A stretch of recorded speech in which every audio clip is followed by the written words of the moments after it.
Аргентина, светски шампиони. Одиме веднаш ка аргентинецот. Почитувани гледачи, добро вечер, добро дојавте. Игор Филевски Филе, ти честитам на шампионската титула. Дали позади ја видов веднаш Аргентина? Ја виде сопругата голманка Весна. Комплименти. Аргентина е во Скопје, а овде сме со Весна, Лео и Марио. Океј, малку вовет.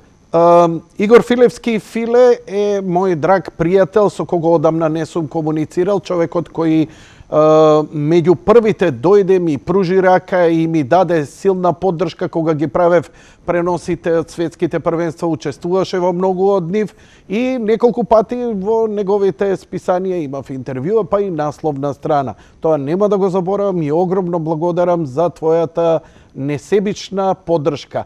Во меѓувреме Филе го запознав малку од надвор, дека е он преголем, ја и тогаш разбрав дека е голем љубител на Аргентина, но во меѓувреме колку разбрав за тебе, ти патуваше во Аргентина, дека едно од твоите деца, дека ќерката се вика Аргентина и така натаму.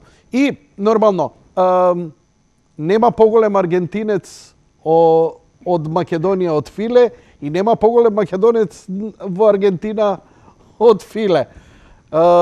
Уште еднаш, честитки за шампионската титула. Предпоставувам дека се чувствуваш препороден.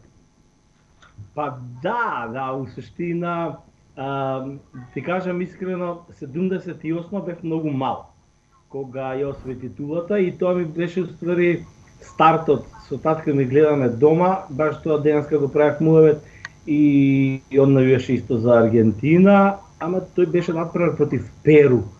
И Ѓоко ми вика, сега се е супер, ова е местенка со Перу, вика, за да бидат во финале. Стварно после така испадна и дојде во финале со Холандија и од тогаш некако ми влезе во срце. И нормално, знаеш, се пренесува тоа нели од родител на дете. 86-та кога прво 82-та кога го запознав Марадона, кога го видов преку телевизија нормално, се заљубив во неговата игра, бевме навивачи на Хајдук дома, комплетно. И потпишува за Барселона, јас тоаш прв пат Барселона ја чув и викам на татко ми, абе тато, кои се овие со дресови као на Хајдук, дека Хајдук резервните беа као на Барселона. И каков Хајдук, вика, тие се многу постари. И така почна, 86-та, значи тоа ми беше супер задоволство, не можам да опишам ептен кејф. Ама сега има се многу поголема тежина, баш поради тоа што го напомена, ќерката од првиот брак ми е Аргентина. Лео е роден на 10 април, докторот кога се породуваше вика кога, бидејќи со царски ќе се породи, кога? Лео. По Лео Мартин? И вика кога, вика царски, вика кога сакате? Вика па доктор ако може на 10. Зошто баш на 10? Викам па Лео, викам има 10-ка, викам на дресот. И вика каква врска има тоа? Па викам така, сакаме да биде 10-ка, викам. И добро. 10. И се роди Лео на 10. И сега пред 2 месеци ни се роди Марио. Марио се раѓа, решивме на кумот да му кажеме за прв пат, кумот ми е исто во Скопје, го поздравам, он е кум на сите 3 деца, и на прв и на втор брак. И вика, куме, слушај, викам Лука, одлучивме со Весна, ти да го даеш името, не се мешаме. Кој име ќе го кажеш тоа? Благојче да кажеш, Благојче ќе се вика. Ама гледа не кажеш. Зашто бе Благо? Македонско. И вика, а јас би сакал Марио. И Весна прво изреагира, вика, што вика се договаравте, вика, вие двајца? Кој мedzirka сега позади? Лео. Лео. Значи, тоа е без ваша сугестија дадено негово име. Марио е без наша сугестија. А, Марио. И нормално испадна по Марио Кемпес во годинава каде што се слави третата титула. И сега ги имаме Аргентина како носител на целата моја љубов, Лео како нормално сега е светот на Лео и Марио Кемпес ни е дома. Вака, мене што прво ми доаѓа да кога одлучив, викам ако се видам со тебе, прво што ќе те прашам за твоето патешествие во Аргентина. Ти отиде. Чиле. Отиде во Чиле. Така? Дали успеа да отидеш и до Аргентина? Па не, слетав, бев скоро еден ден во Буенос Ајрес, ама не можев многу да се движам, зашто го чекав следниот лет. Аргентина ја планираме за 2 до 3 години да ја прошетаме евентуално, ама тоа го планираме за следното светско, кој ќе биде во Америка. Тоа ќе биде последното светско на Лео Меси. Јас и пред месец дена пред да почне светско да викаат, ова е последно, ова е последно. Луѓе викам, не е ова последно. Последното ќе биде во Америка. Јас ќе го затворам циклусот него. Зошто? Викам, го гледав 2006 неговото прво, го гледав во Гелзенкирхен кога го постигна првиот гол на светските првенства, таму во живо. И викам, ке морам, јас имам таква карма. Мора, викам, да го затворам и гарант ќе биде следното, бидејќи во Катар не сакав да одам. А ти да кажам една анегдота. Кога бевме во Барселона, збориме за, чудно е Аргентина, нели се вика и така натаму, и одам во Барселона и тогаш имав со топки од сите фудбалери, собирав дресови и ги давав во емисијата. И од Лацио, и од Барселона и така натаму. И доаѓаме сега, договоривме, татко му на Бојан Кркич, и он се вика Бојан Кркич, договори во Барселона да ме примат и сите фудбалери да ми ги подпишат дресовите. 15 дреса имав од Барселона. И доаѓа јас. За која година збориме? 2010. Добро. И седиме и Бобан Бабунски беше со мене, ми помага шпански, зашто јас тогаш почнував со шпански. И доаѓа Лео на крај. 3 пати претходно сакав и на тренингот, ме одбија тренингот, а све договорено, значи сите знаат дека некој доаѓа од Македонија, што треба да му подпишат дресови да се сликаме и да дадат по една реченица. 2, нема интервју, 20.000 евра кошта интервју. Знаеш и сам како и да ти е работи. Али за една реченица поздрав Македонија, Скопје, ова, она, тоа го прават без пари. И добро, и доаѓа Лео. И заведа муавет како Лига шампиони, кога и викам, може ли, викам, сега дрес за керка ми да подпишеш? Тогаш беше родена само Аргентина. И вика, може, вика, како си ка керка ти? Викам, Аргентина. Не, вика, како си ка керка ти? Викам, Аргентина се вика керка ми. Керка ти се вика Аргентина. Викам, да. И му се врти на Бобан Бабунски и му вика, извини, вика, да не ме разбра дечко, вика, шпански, го прашам како се вика керка му, за да му го подпишам дресот со името на керка му. И Бобан почна да се смее, вика, ова е малце чуден, вика, кај нас у Македонија. Те служна, вика, Аргентина се вика керка му. И се врти, некој, вика, крстил дете по мојата земја. Викам, да. И вака ме тапша по рамо, алал да ти е браво. И на дресот пишува, за Аргентина, поздрав од Лео Меси, го чувам дома, тоа во рамка. Колку време плешката не ја баѓаш? Тоа ќе ми остане. Слушај, имам јадачка до тебе од мојот колега од спортската редакција Игор. Вика, да му кажеш, вика, дека прво за Лацио навиваше, а не за Барселона. Се уште, ама со Лацио го затвори в кругот. Јас сум единствениот фудбалер после Горан Пандев што играл во Лацио. Знаеш за тоа? Не. Па има на YouTube така. Знаеш, снимавме со Горан Пандев и правев документарец за Горан Пандев. И ми дозволија да Делио Роси беше тренер, Симоне Инзаги, таа генерација. Скалони беше тогаш во Лацио, Скалони беше, ама таа генерација беше тие 2 години кога бев јас во Лацио, подпиша на позајмница беше во Шпанија.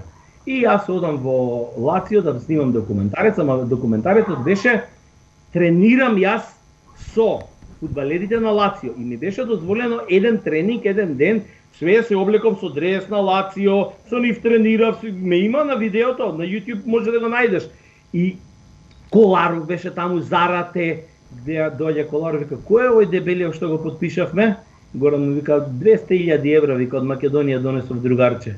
Вика, која позиција играш и почна да се спрдаат со мене, ама мене ќе ми остане тоа како најубаво сеќавање. Излегов на тренинг, пола сат потрчав со нив, шутиравме 2-3 гола, го направивме документарецот, се поздравив, си отидов. Важно остана дека сум тренирал лад. И тогаш добар си. В кругот, да, се враќам на кај Македонија, викам, можно ли викам да ми се оствари сонот да стапнам викам на Формео, на Лацио тренинг кампот, да играм со нив, да тренирам и така некако остана само Барселона во сите. Иначе Хајдук, Лацио и Барселона од секогаш ми биле во срце од клубовите. Така е. Предпоставам дека знаеш и јас сум љубител на фудбал отколку толку, ама никогаш не сум се врзал за еден тим. Од Италија ми е Милан, Да. од Англија ми е Челси, и кога ќе речат Челси, ти Абрамович пари ово. Не, Џони. Кога Џанфранко Зола играше, кога Раванели играше таму, кога Руд Гулит беше плеер менаџер, кога ќе му пукнеше филм, ти не играш, па ќе се соблече и ќе влезе и он на терен. Повели? И Зола беше после и тренер и менаџер и фудбалер. Да, тоа време е пред Абрамович. Многу пред Абрамович. Тоа ги вика, како ги вика, Уницев ги вика тогаш, така? Да. Најмногу интернационалци. Така некако беше, да. Што правеше зошто отиде во Чиле? Зошто отиде во Јужна Америка? Сега малце ти реков дека за Аргентина ќе збориме, но знаеш, има простор кај мене, не сум те видел толку време, да видам, сакам да исчепкам твоје приказни малку. Тоа беше една луда приказна која што едноставно така тргна, некако се случија некои работи и мене ми пукна филмот и викам стопна. Така ми се случи и филмот да заминам после топки последната сезона кога заминав за Барселона. И викам да спомнеме дека ти имаше емисија на А1 телевизија и то неколку јаки емисии. Една беше спортската топки, а другата беше можеби најдобрата дебатна емисија со една твоја колешка имавте по две. Да. Версус. Колешка. Што беше Крис Крос, да, и се каравме на оваа тема. Многу добар концепт беше тоа. Да, ја не сум го заборил.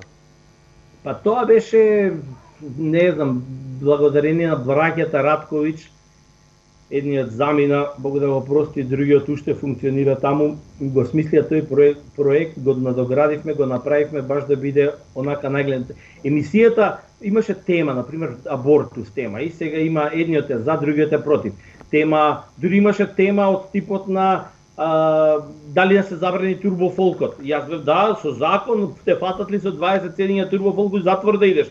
До таму одевме. Имаше таа емисија имаше 20.000 гласања и тоа ќе остане една единствена работа која што сум направил, која што имало толку голем фидбек од јавноста. Никогаш не ја повторив, никогаш веќе. После имаше по 3.000, по 4.000, по 5.000, ама тоа ќе остане како нешто рекордно што уопште некогаш сум го направил. Топки и Лига на шампиони беа убави емисии, гледани, например за Лига на шампиони добивме и награда од УЕФА како една од најфамилиарните Лига шампионски емисии во Европа. Зашто ние правевме, знаеш, и кулинарство, и храна, за не само ти да гледаш, туку цела фамилија да гледа дома, да гледа пред Лига на шампиони. Ама тоа е. Ме избрка од Македонија, мораше да заминем. Зошто мораше да заминеш? Па затоа што ме избрка едноставно беше. Како ти избрка? Па првата година која направивме и сега седнавме со Филип Петровски, тој беше тоаш директор на Идеја Плюс, они беа продуценти, седнавме да разговараме, камо пето, оно, вика, не, вака ќе биде. Пари нема, толку вака, толку онака. Во исто време се случува, јас бев на наше такси спортски директор и почна таму од ФФМ, не знам, топки треба да купиш толку, пари дужја беше Промес и наше такси спонзор, он ги даваше секоја година парите, кога ги требаше да ги зема од ФФМ, што стига парите од УЕФА, не ни ги исплатија. Јас се пожели во УЕФА, УЕФА вика, не, тоа си е ваша работа во државата, знаеш, не ќе да се мешаат, вие прво сведете, јас пуштив тужба таму на адвокати она, лупна, почна инспекции, глупави некои да доаѓаат, почна да прават притисок, затоа што нема шанси да ти ги дадат парите од УЕФА. Нема шанси. И едноставно јас стои крај, не сакав да имам ништо више ни со македонскиот фудбал. Во исто време се случува емисијата. Ја им викам треба сега да надоградуваме емисијата, они викаат не ќе седиш во студио и ќе се јаваш пред 10-15 минути пред вакво. пред утакмицата. На која телевизија? На канал 5 доше тогаш. И едноставно не можам, значи ако следната година не ми е подобро од претходната, не можам да функционирам. И реков тогаш, викам, Весна, јас заминувам од оваа држава. Ама заминувам тешко и по пат, ја не знаев кај ќе одам, по пат барав и знам дека сакам да живеам во Барселона и така и оставав 5 години во Барселона, еве сме сега 8 години во Малта. Што работиш ти? Неколку работи. Прво сме фамилиарно репортираме Малташка премиер лига за една англиска компанија, устори за најдобрата дата спорт компанија што ги обскрбува бетинг компаниите. Да, тоа ни е бизнис кој што функционира више од сам старт. Уствари се преселивме од Барселона, тоа се отвори како можност. И си ја терам емисијата, имам емисија за македонците во Малта секој петок оди на социјалните мрежи. Секој петок урда јадат? Како? Викам, секој петок македонците граф урда јадат нешто, такви работи. Од кулинарство зборам. Да, од кулинарство. И така со тоа се занимаваме. Гледам што помалце да работам, бидејќи... Викни ме некој петок малце рецепти, нешто. Уирам отворена ти е вратата, кога и да сакаш малце до Малта треба да направиш една прошетка.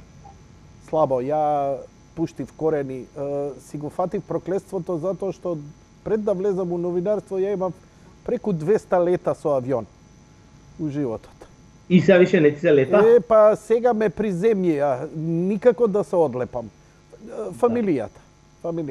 Сам фамилија без бабовци, дедовци, стринковци, вујновци, ја и сопругата. На викенд ако треба малце на прошетка. Да, сега полека како веќе идеме во надолна линија и малце се отвараат простори. Да, не само Малта, туку и Барселона. Пак морам нешто интимно да те прашам. Кога ти пукна филмот, ти не отиде во Италија, Рим, Лацио, кај што ти е? Не отиде, не знам, премиер лига до Лондон? Па не отиде ни во Барселона. Отиде на јужна полутопка и то по диагонала вака. Првиот пат. Мислам, што ти беше паметот? Што правеше таму? Работеше ли у Чиле нешто? Сакав да почнам да работам, сакав да почнам да го учам јазикот и дури имав, бидејќи работев тогаш во Сачи и Сачи, имав и имав добро портфолио, каде што кога отидов во Бејц, во канцеларијата се запознав со неколку луѓе, буквално ми понудија одма и да можам да работам и тоа многу беше интересно, добро беше заради тоа што јас како белец од Европа одма добив многу поголеми бенефити неголи самите чилијанци што работат таму по 15-20 години. Дури првиот ден кога дојдов одма сака викам чекај се, да не трошам пари, да си почнам да работам нешто додека почнам сериозно да работам. И отидов, ме запозна пријателите со газдата на најголемиот и најдобриот ресторан во Сантиаго де Чиле, Луизијана, србин, кој што 46-та година, 43-та заминал од Србија. Таму сите беа или од Србија или од Хрватска. Заминати 40-тите години, пред крајот на светската војна, втората. И кој директор на пошта, Усташи, четници. Сега да не ги кажеме така, срби беа. Да, све наши луѓе, наша крвна. Викам, викам нешто да работам. И вика, знаеш ли шпански? Викам, не, викам сега, ќе почнам да учам. Па вика, ај научи, вика, барем 2-3 месеци, вика, па ќе ти дам работа. Дебе, викам, ќе ми имам тањири, викам, кај тебе и ресторан, не треба јазик за тоа. И се врти, вака ги гледа пријателите, ма вика, ме зеза сега, вика, или нешто. Ја, ништо, паднат од Марс.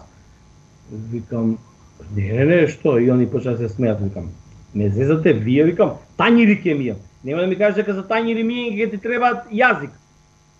И се врти, вика, дечко, вика, јас вика, ако те запослам тебе тањири да миеш во мојот ресторан, за месец дена ќе ми го затворат ресторанот. А овде 20 години го имам ресторан.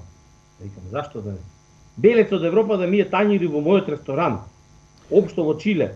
Дали си ти, вика, нормален?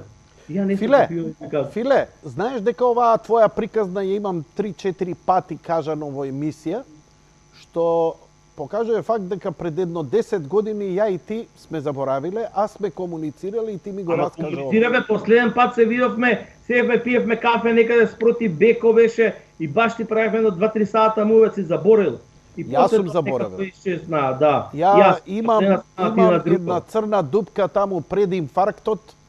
Кој знае у која зона сум бил, пола тука, пола на друга страна. Правевме многу муавети, баш тогаш кога се вратив од Чиле со тебе правевме муавети и ти веројатно ти останала приказната у глава. Приказната ми остана у глава. И после сватив дека белците од Европа им се на нив гордост да се фалат колку која фирма има колку белци од Европа. Да остане работи, да ми е у Чиле да работи тоа. Па теорија нема.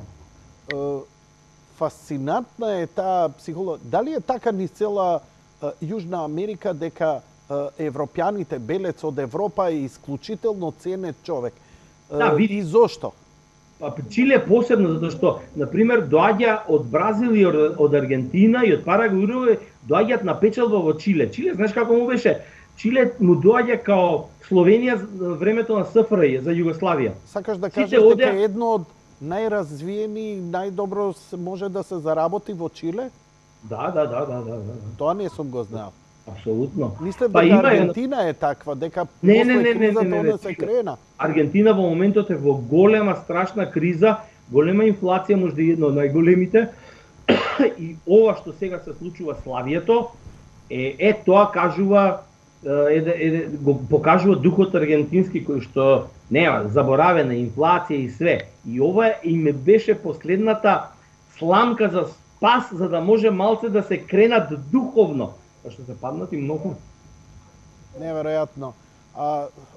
Аргентина е земјата една од најголемите житници и најголемите снабдувачи со сирово месо во светот. Со пченка и со соја, најголемо. Пченка, соја и бифтек. Бифтекот аргентински е најскапото нешто во свет кој ќе беше. Неверојатно каква толкава и богата земја да се спушти толку многу, ама закачени со американци и со британци. Не само тоа, Аргентина го има тој многу близок, зашто знаеш од секогаш ми било во срце, го има нашето поврзување. Значи, постојано низ историја подчинувана. Перу ја газел, ја прегазувал во војни, па се здружуваат со Парагвај, Уругвај, Бразил, па се ослободуваат од нив. Па после овие им го вртат грлот, па овие ги напаѓа. Па таман ќе се ослободат, ќе дојде, например, Перон, кој што соработувал со фашистите, со Мусолини. Па после тоа доаѓа жена му која што се здружува со работниците, синдикатот, се Евита Перон, више сите знаеме кој баланс била меѓу тоа. Па таман ќе се ослободат демократија, ќе дојде ајде хунтата, ти текнува, тоа беше 78 светското првенство, беше сака да го откажат. Јохан Кројф не доаѓа на светското во Аргентина поради неговите политички убедувања. Не сака, ако на пример Јохан Кројф учествуваше во таа генерација Холандија, кога играше во Аргентина финалето, не знам дали Аргентина ќе го победеше. Не знам. Ама после тоа каже Јохан Кројф као сакаше да се изведи, не дошол заради политички, имал киднапирање и така натаму. Сега ти кажам, па после хунтата излага судот, никого, 30.000 има убиени аргентинци за време на хунтата. 76-та почнува еден процес, трае 4-5 години, сега има Netflix добар филм изваде за тоа. И вика, што било, не ги судиме ништо, никој влакно нема да му фали на ниједен од глава, тоа биле војни времиња, така било, тоа било и толку. Сакам да ти кажам, ја има маката македонска стално да се пробива, да се мачи со своите од внатре, со другите од страна. Че Гевара. Па Че Гевара е роден во Аргентина, во Буенос Ајрес, он тргнува со моторот од Буенос Ајрес, прво го прави кругот из Аргентина, па се запознава со кубанци во Америка, па после се враќа и напушта студии и све, па се враќа, ги довршува студиите и оди да се бори на страната на кубанците. Почнува, како што се ослободуваат револуциите, така он почнува од земја во земја да шири учењето, така. Во Боливија, истата приказна аргентинска, кога дошите од внатре, чао, џаци, толку беше. Значи, тоа е Фала ти малце за ова Овој историски вовет не си имал негде на телевизија прилика вака убаво и сликовито да го Да, објасни? види, ретко сакат луѓето знаеш, телевизија ќе каже, окей, и се ќе ме викнат да зборам за фудбал, ама конкретно за фудбал. Со И тебе така ми е и три прашања и нема бегање Да. многу од темата. Знаеш, Ја ти благодарам, бидејќи токму тоа е духот на Јади Бурек. Знаеш, да гледаш, уште не сме почнале за темата, а темата ни е Аргентина светско. Имаме ли време? Вовет еден и за тебе како лик, како личност, воопшто за Аргентина, што тоа значи, како значи. Океј, ајде да одиме тогаш на ова светско првенство. Можеме да стартуваме прво од контроверзата која сиве овие години. Каков е твојот заклучок после све да се направи првиот преседан? Да, можеш да наместиш и можеш уште малце да идеш. Така. Ова е центарот и перфектно, бидејќи во програма идеме сплит екран. Во едното сум ја, во едното ти. Ти благодарам. Значи, прво самата контроверза да се одржи во Катар, те имало, те немало и така натаму. Како го оценуваш воопшто сега светското првенство после се што се случуваше? Заслужили сепак Катар, после ова се покажали, се докажали? Какво е твоето мислење? Јас бев многу против, посебно пак кога излезе документарец на Netflix, тоа беше страшно. Прво, се ќе кажеме на секаде има некакви чудни работи, ама секој се трудиме цивилизацијски, нели, да одиме кон подобро. Катар не само што не се трудеше, се збориме како држава, туку едноставно стои ригорозно на своите закони и правила и не дозволува ништо од тоа. Од тој аспект. Втора работа, премногу корупција и мито имало во сето тоа гласање што се случува. Ти одлучуваат, гледаш, ако го гледаше документарецот, јасно ти е некој таму Бурунди и Мурунди и некој во Централна Америка си ги собира гласчињата од своите и тие гласат за него и тој е еден единствен глас исто што исто влијание има како 10 европски моќни земји кои што го држат целиот капитал, целиот светски фудбал, сите норми ги поставуваат. Сепак, како и да збориме, Европа е лулка на цивилизацијата и на културата. Сепак. Не дека нема проблеми во Европа. Има. Ама, тука проблемите постојано се трудиме да ги надминуваме и да ги решаваме. Катар со ништо не се... Овие три убиства што... Добро, политички. Пардон, не се убиства. А сега чисто организационо како светско првенство? Тоа е друго прашање. Број еден. Ова светско првенство покажа прво зима. Да душа за цел свет е, може би, за Европа е зима, за Аргентина беше лето. Прв пат во лето светско првенство. За Бразил, да не се радуваат за Бразил, за Австралија и сите јужноамерикански. Бразил има и лето и зима во исто време. Еве за Малта, пак си е лето, ако е декември. Си се бањаме, си одиме на плажа, а Европа сме. Значи не е само прекини емисија, не можам да слушам. Не е само Аргентина прв пат слави во лето. И тоа е супер, да и они нека почитуваат тоа немам толку голем против.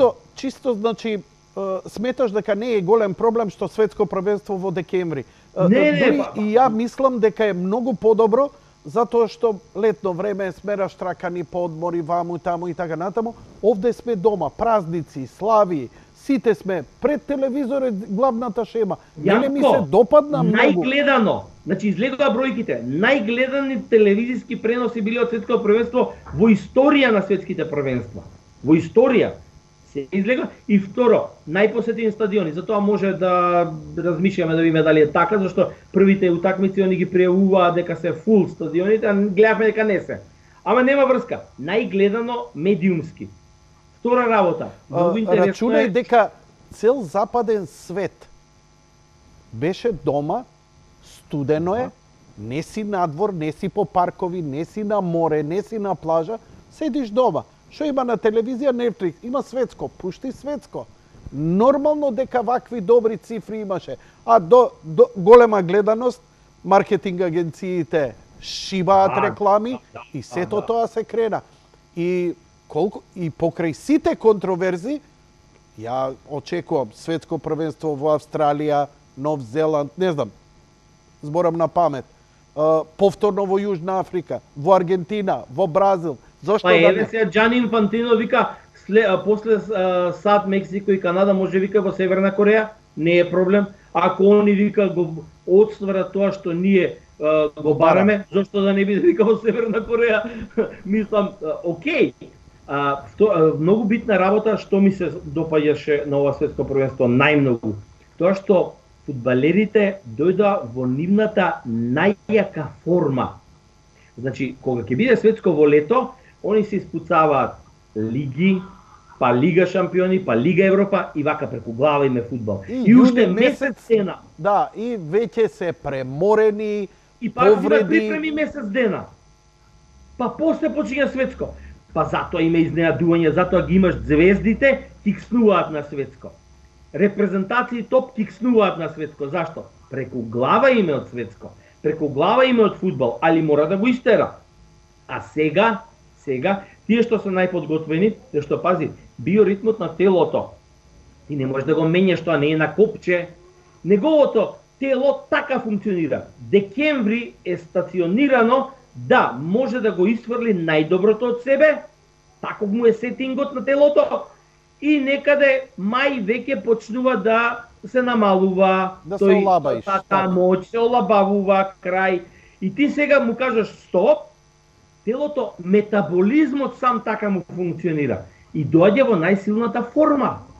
И гледавме доказ за тоа е светско кое што постигна рекорди во најмногу постигнати голови.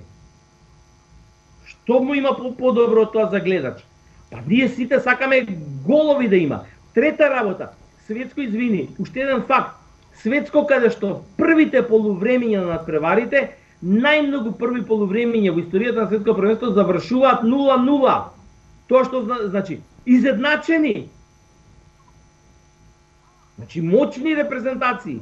И затоа на крај дојдоа стварно најдобрите. Интересен поглед, интересни тези.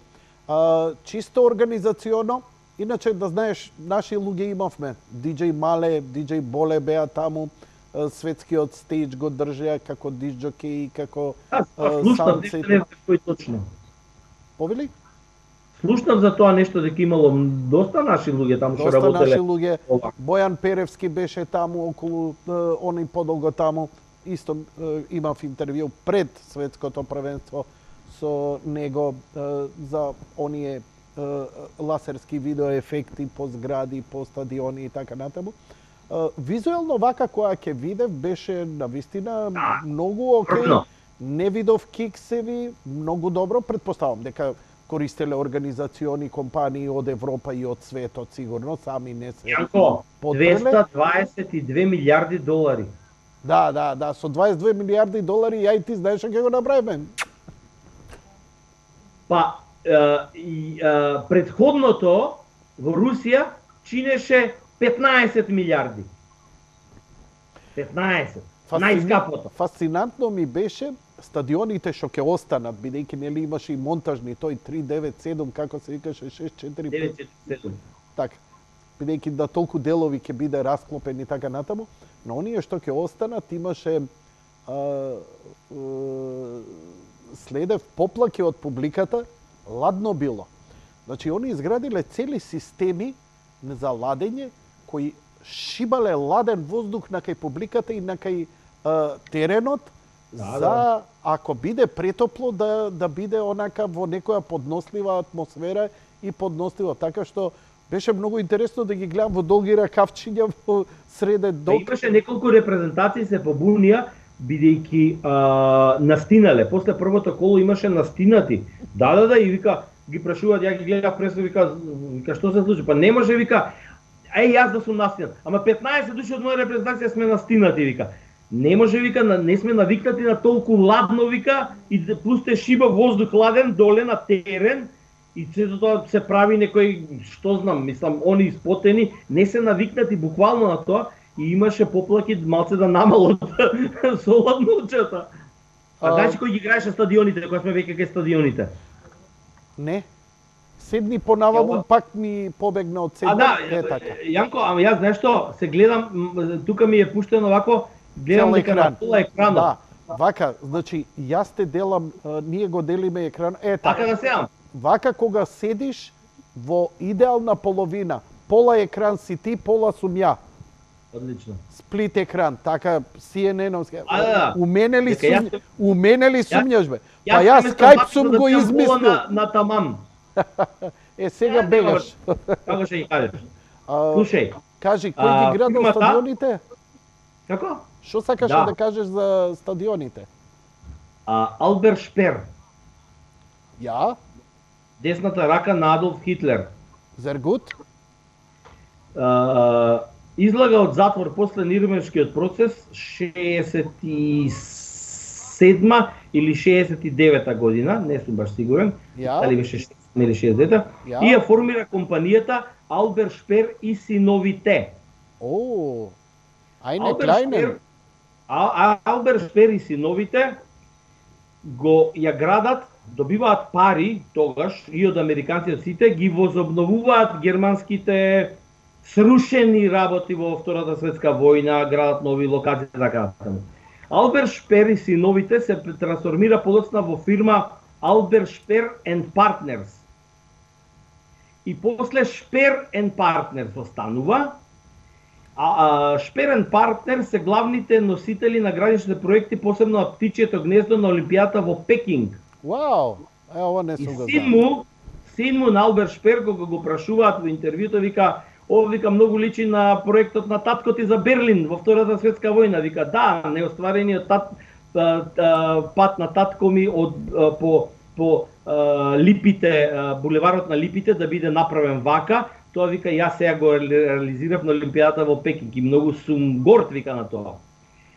И полека, не знам, веројатно од притисоци, знаеш, дискриминации, антифашисти и така натаму, почнуваат да ги намалуваат информациите. Ако се закачиш сега на Шпер and Partners, компанијата ќе видиш само 4-5 реченици дека е тоа на Албер Шпер компанија, синовите и така. Они го добиваат проектот Катар. И стадионите ги градат они во Катар. Ама синот, негов, умира 2017, мислам, или 16. Не ги доживува да ги види во живо сега. Иначе, Албер Шпер компанијата е главниот носител на архитектонските работи на стадионите во Катар. Исто како што... Meine Führer! Кој е светот? Кој е Бос? Хуго Бос? Знаеш Хуго Бос? А што па за Volkswagen ли треба да кажеме за бубата? Или да кажеме за автобанот? Или да кажеме за Порше? Тоа се интересни работи кои што функционираат фантастично супер.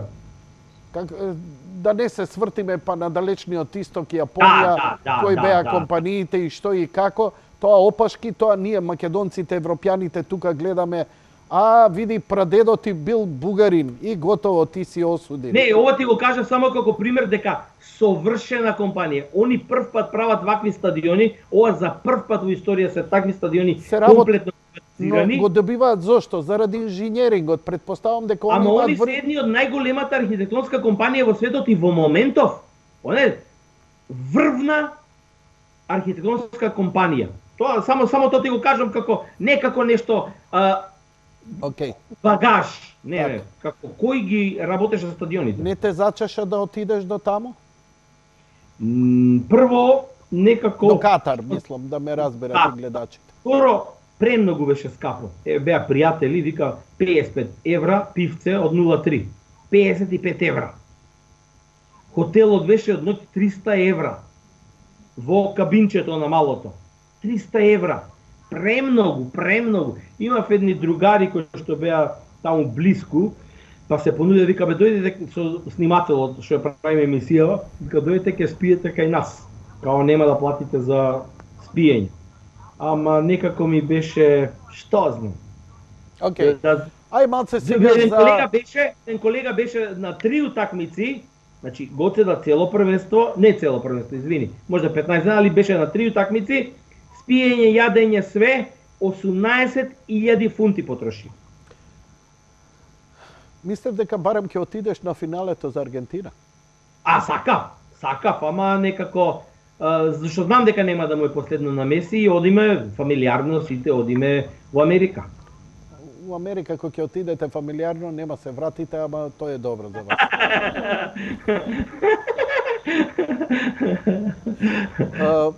Резултатите и изненадувањата. Те молам искоментирај кои ти се најголемите изненадувања, можеш да ја анализираш Аргентина со првиот голем пораз од Саудиска Арабија и така натаму, само ја ќе го злоупотребам својот простор да им се изнаситам на германците кои прв пат дојдоа и се однесува најнепрофесионална репрезентација. Наместо да бидат фокусирани на фудбалот, беа фокусирани на правеа такви демеки, немало овакво со боите на ЛГБТ и све пропагира, само фудбал и спортманшип не пропагира. Не можам да ти опишам колку ми е драго и многу ми е жал што беа индоктринирани во сосема друга работа, мајндсетот да им биде тргнато тоа. И само уште ова, твојата анализа, пола сат имаш твое време, да кажам мојот впечаток, дека најпрофесионална, најспортска, најфер плей репрезентација Соединетите Американски држави. Као под конец, штепано, без никаков ексцес, без ништо, испад, горе, доле, лево или десно. Тоа е моето мислење, а сега те молам твојата анализа, еве можеме од Саудиска Арабија и поразот на Аргентина од Саудиска Арабија за кој ја напишав дека Аргентина си ги решила сите надворешни долгови после ова. Да, дури имаше сега излезе синоќа вика емирот таму во Саудиска Арабија им ветил на сите по 1 милион плюс фудбалери ако значи нема врска оној со нив. Туку вака беше пред финалето имаше објава. Ако Аргентина стане шампион, сите репрезентативци на Саудиска Арабија ќе добијат уште по 1 милион. Демек го победиле светскиот првак. Чим они го победиле светскиот првак, тоа значи дека они се подобри и од светскиот првак и нема што да разговараме. Како викаме ние? А бидејќи Аргентина па го победи... Кој е градоначалник на тој град? Ја! Како ти, Перо е? Ја знаеш керка му на Перо? Ја знам. Па жена ми е, значи ја е водам сега. Што збреме муаве? И тоа беше финтата као дека ќе добијат они уште по 1 милион, бидејќи они го победиле новиот светски шампион, а Аргентина па го победува светскиот шампион до тогашен, така да све имаат на купче покриено, еви браво за тоа. Види, класично балкански, ова типично ние вака би се фалеле у кафана на маса. Да. Аргентина не очекував дека ќе загуби, но да имаше камера дома поставено, ќе видеше доказ дека бев подисплашен да не направи кикс. Кикс највише ми беше дека нерешено. Нешто да искомплицира. Затоа што прва утакмица, тоа знаеш како ти е? Лео Меси никогаш не игра првите 10 минути. Никогаш. Он кога почне утакмица, 10 минути стои на терен. Стои, само оди по теренот и гледа. Он дури во првите 5 минути има кажувано на своите и на репрезентативците и во Барселона тоа, да не му додаваат топка во првите 5, 6, 7 минути. Топката да не оди кон него. Он сака да испита. Он првите 6-7 минути само гледа кој кај се постава, кој како трча, која е фреквентност на трчање, каков залет. Значи, тоа му е стандард на него.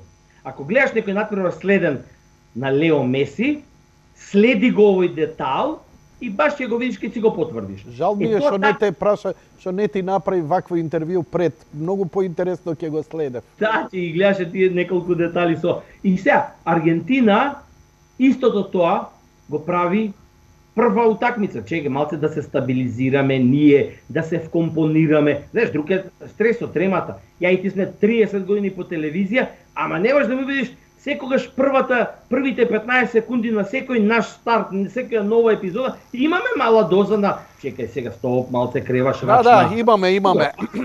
Тоа е стандардно. И затоа и очеков, а овие дојдоа комплетно набилдани за да рушат се. Затоа јас после И после првиот пораз, на мене, например, на Твитер, после 10 дена отворив Твитер, што Твитер само гледам, не пишам више ништо одамна, само следам таму. На Фейсбук, па тоа беше да му се нафиле. И, немаше некој што не се спрдаше со мене. Не постоеше. Ама и тогаш кажав, ако губи, на крај ќе видиме, ќе стане шампион, вие кај ќе се вратите во своите дупки. Затоа што тоа е нешто стандардно што се случува. Она што го кажав на почетокот пред да почне првенството. Не заборавајте дека Аргентина доаѓа во еден сосем друг концепт на светското првенство во Катар за разлика од сите. Еве сега ти кажа за Германија. Дали знаеш, некој го спомна тоа кај тебе во емисија, дали знаеш дека Аргентина единствена репрезентација во Катар која што не спиеше во ултра луксузните хотели изградени за репрезентативите на светско првенство. Спие во студентски дом. Во студентски дом. Зошто? Спие во студентски дом затоа што си носае со себе скара. Скарата големата што ја носат секогаш, што е една огромна скара, таа има репрезентативна скара и си има човек задолжен за тоа. И татко му намеси неколку пати има доаѓање за нив да прави скара, тоа се стари луѓе кои што си доаѓаат и си ги прават скарите за нив. Значи, хотелите невозможно е таму да се прави скара во тие ултра луксузни. Не може. Нас дајте ни кај што може. Може студентски дом. Супер, браво, ама креветите нема да бидат како што сакате. Одлични ни се креветите. Супер ни е све. Сами ќе се погрижиме. Единствено на нив им беше, а тоа го прават зошто? За да ја добијат фамилиарноста. За прв пат во оваа репрезентација, вториот момент кој што го напоменав беше, за прв пат во оваа репрезентација игра фудбалери кои што беа деца кога почнуваше Меси да игра фудбал. Им бил идол. Сега играат со него. И играат за него. На него му се врати само до вербата. Он едно време се откажа од репрезентацијата што беше разочаран од самиот себе. Да, стварно имаше многу лоши перформанси. Многу. Значи се со супер дојде у репрезентација даун. Се со супер дојде у репрезентација даун. Трета работа. Никогаш во историјата на јужноамериканска екипа не се случило, ни на Бразил, на никој, да победи во ист циклус Копа Америка, светско првенство и да не забораваме лани финалисима, шампионот на Аргентина и шампионот на Европа, кога ја поведе Италија. Трите титули Аргентина за прв пат во историјата на јужноамериканските тимови ги ја освојува. Значи, они ги имаат сите перформанси, сетингот да овдека одат до крај. И многу добро што се случи поразот од Саудиска Арабија. Затоа што тоа беше одличниот шамар. Дали виде дека Аргентина во секој следен настап беше подобра од претходниот? И на крај дојде до кулминација. Значи, збореа за Хрватска и така натаму. Да, Хрватска за мене изненадување, големо. Зашто па тоа од друга страна се случува и тоа е за прв пат во историјата на светскиот фудбал, каде што една мала земја, значи не од оние богатите и големите фудбалски велесили, мала земја да повтори последователно успех на светско првенство со ист селектор, но со променет тим. Прв пат. Не постои тоа никогаш во историјата на светскиот фудбал. Имавме два тима од Балканот, наши драги пријатели, Србија и Хрватска. Да, Србија очекува повеќе. Океј, whatever. Не, мене ми е, знаеш што, голема работа е да настапиш таму па и изгуби. Така е, очекувавме повеќе. И ние очекувавме дека ќе играме на европското вака или така, поминавме, ама останува гордоста, сме стигнале, значи можеме да се искачиме чекор повеќе. И мене тоа ми беше особено драго. Што се однесува до изненадувањата, како гледаш на овие африкански земји кои како никогаш досега покажа, тоа е моje мислење, ти слободно демантирај, како никогаш досега покажа изворедна игра. Не, ја, например, сум одушевен од мароканците. И од Сенегал. И од Сенегал. Зошто? Сенегалскиот тренер. А зошто? Затоа што ја она што го почувствував е искрено неискомплексирано, неуплашено играње максимално. Така да се дриблош со најголемите звезди, да правиш ова, тоа покажува дека си растеретен, дека мајндсетот ти е добар, дека имаш добар филинг со играчите и дека ти играш не само да победиш, не само за поени, туку уживаа, ми се чини. Гинеа, како за свое дома нешто да прават онака, потполно. И беше, мене ме пленеше Мароко кога ги гледав како игра. Дури и кога играа лошо, ми беа убави за гледање. Тоа е моето мислење.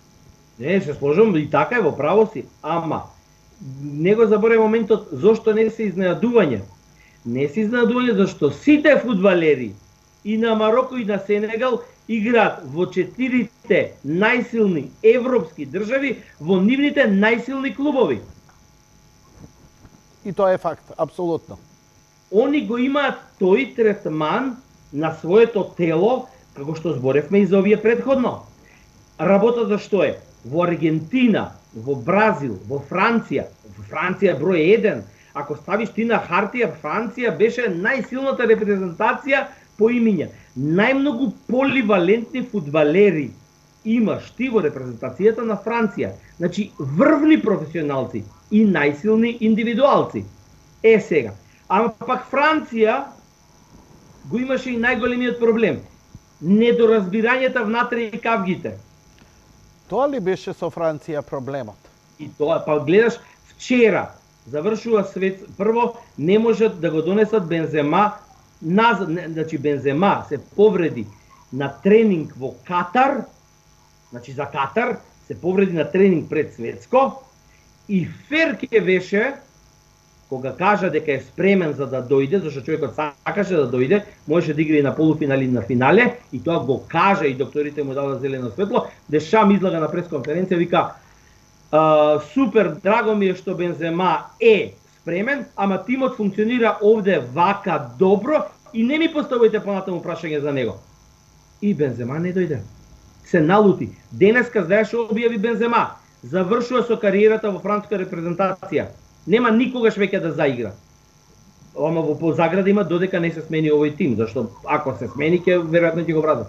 А сепак е најдобриот фудбалер прогласен од Европа. Не можеш така да ги третираш луѓето. Викни го, нека седи на клупа, стај го 10 минути на крај.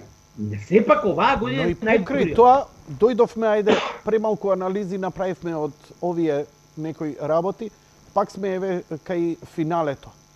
Финалето и покрај таква Франција, кој може да се каже до 10-15 минути до крајот на второто полувреме, ништо не игра. Еден шут нема. Значи, што аргентинците ги покрија не знам како не примија 10 гола. Мислам, ако е некој кикс на Аргентина, што они требаше да почувствуваат, они играа многу стегнато, многу строго, многу, како да ти кажам, со мозок, пресметано и така натаму. И одеднаш им се случува мал кикс, примаат гол. И се враќаат французите во игра за многу кратко време. И ја просто не верував до крај. За минута и пол, 97 секунди. Мислам, 97 секунди. Значи, од едниот гол до другиот се 97 секунди. Режисер и сценарист да спортски филм да режираат фикција, подобро не можеше да биде режирано. Мислам, едно од најдраматичните финалења во светско првенство. Или сум ги заборел другите, или ова ствар. Не, во право си, тоа се и статистиките. Значи, вика, неизвестно светско првенство, финале, мислиш? Да, финале, на финале мислам, исклучиво на финале. И финале со и како утакмица со најдобро судење. Дали забележа вчера имаше неколку критични ситуации, во ниеден момент немаше вар. Немаше, ниеден. Океј. Првиот пенал, кога беше за Аргентина, првиот пенал, јас седев дома и викам, Весна, не беше ова пенал. И онака си чуткам у себе. Добро, океј, го досуди, супер, браво, нека го даде. Ама не беше пенал. И дури после утакмицата анализите кои ги гледавме, анализите, 2 секунди, ма како 2 секунди, секунда и пол после допирот со рака, Дембеле прави еден продолжен чекор и му ја удира ногата, стапалката му ја удира и го сопнува. Значи, Марчињак го забележал тој мал детал, кој што се кажува и нема тука ни сомнеш да има вар, било пенал, не, пенале. После денеска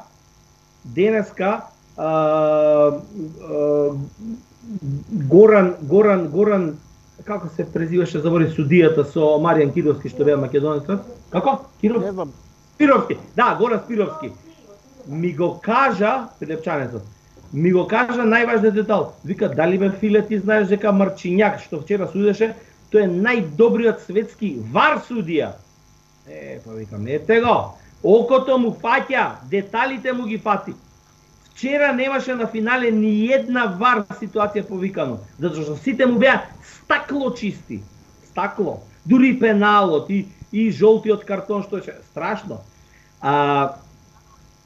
Ембапе е еден од најдобрите фудбалери во моментот во светот. Он е како ултрасоничен експресен воз. Фати ли топка Ембапе, нема шанси кој да го запре. Аргентина е цврста, но спора одбрана. Ембапе фати ли топка, влезе ли во 16-тник, или ти е шанса за гол, или ти е пенал. Значи, зборам за вчерашна ситуација на Аргентина. Па нема кога имаш ти брзи играчи и спора одбрана, секогаш имаш тука жолт картон, црвен или пенал ако е во 16-тник. Зошто Мурињо против Барселона најчесто имаше жолти и црвени картони? Зашто тие беа спори, а овие беа ултра уиграни додавања. Закаслиш ли дел од секундата, кога он има топката, со старт ти си на работ, или на жолт, или на црвен, или на пенал. Тоа вчера и се случуваше на Аргентина. 35 минути беше комплетно блокирана Франција по сите линии. Никако не доаѓаше доток на топки до Ембапе. Супер, браво! Ама, Јанко, за учебник, вчерашната утакмица за учебник. Прво, Дешан вади на финале двајца клучни играчи во 40 минута. Никад не се случило. Никад не се случило. Ги вади зашто знае дека тие, ако му се клучни, му се и најкритични, најопасни. Тап, ги вади 40, не ни чека уште 5 минути по времето па да ги смени. Не, сега веднаш. Зошто? За да знаат и си, Ама не, зошто те прашувам, зошто ги вади? Нема Дембеле колку и да ми е омилен, се изгуби Дембеле. Се изгуби. Од него падна голот. Значи, страшно, тука попушти. Не може да се координираат они. 35 минути беа изгубени французите. Направи измените, страшно добри измени. Се смени ритмот на игра. И сега што се случува? Пенал, гол и во следната минута, 40 секунди, уште еден гол. Секогаш, тоа постојано го зборуваат тренерите. Дека примиш гол, не ти бега фокусот. Повтори? Не се робот. Како? Повтори ја реченицата? Кога ќе примиш гол, нека не ти бега фокусот во следните 5 минути. Остани концентриран како да е исти резултатот. Сега тука треба да си ментално јак за да останеш ист. Затоа што секогаш кога ќе ја и ти ако играме фудбал еден против друг, ќе ти дам гол, ќе кажеш, ајде дам му се, ајде. И тука сега кога те нападнам на брзинка, уште еден ќе ти дадам. Така падна голот од Аргентина, така падна и обратно голот. Тие се најопасните. Првите 5-6 минути во критичната ситуација, после гол се најкритични пак за истиот противник. Ајде ќе те потредиме на друга ситуација. Екипа добива црвен картон. Колку пати екипата што добива црвен картон, во следните 5 минути дава гол? Реал Мадрид. Колку пати? Многу пати. А ќе кажеш, се игра помалце. Па да! Малце Паѓа фокусот, паѓа Реал Мадрид сум го видел. Реал и Мадрид многу пати. Тапа утакмица, ама тапа изедначена.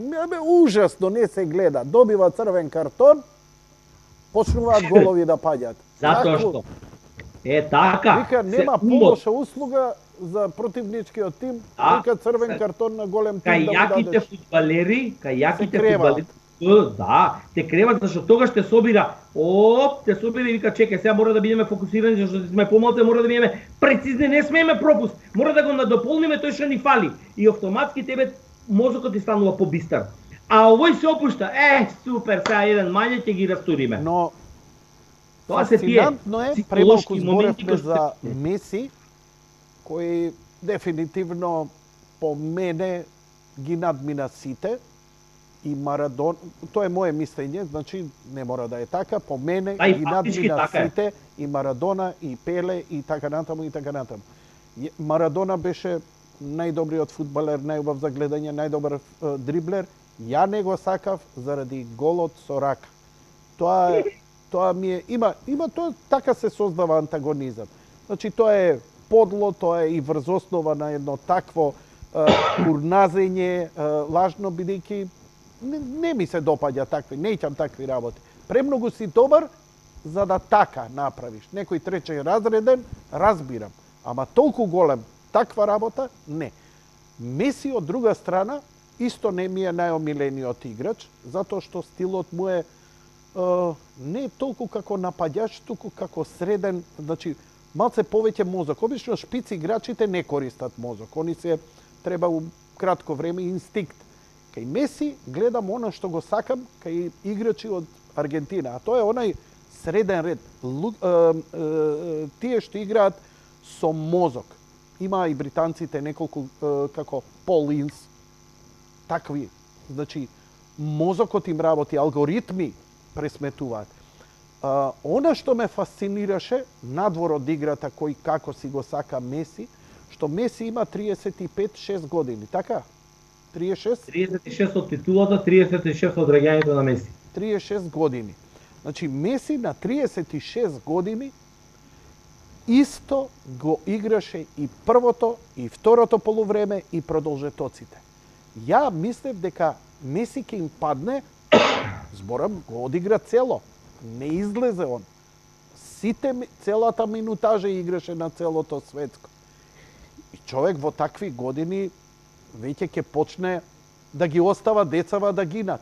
Не, имаше истата енергија. Му го гледав чекорот, му го гледав оној, знаеш, оној боди чекот, оној трзај. Значи, тоа се успорува кога изгоруваш, кога премногу трчаш и така. Не му падна. Тука бев одушевен од него. Таква стабилност во играта и во енергијата на тие години е голема работа. Јас тоа го забележав за него и ми остана и ден денеска го зборувам. Значи тие две работи ги зборувам од времето на Барселона кога живеев. Значи пази сега, прво кога ги видов фудбалери, тогаш беа Чави, Иниеста, Меси. Значи да не ги знаеш кои се, да не ги знаеш, да не ги познаваш. Да треба сега ја и ти да играме фудбал еден против друг, ти си капитен на едната екипа, ја на другата и треба да бираме фудбалери, така.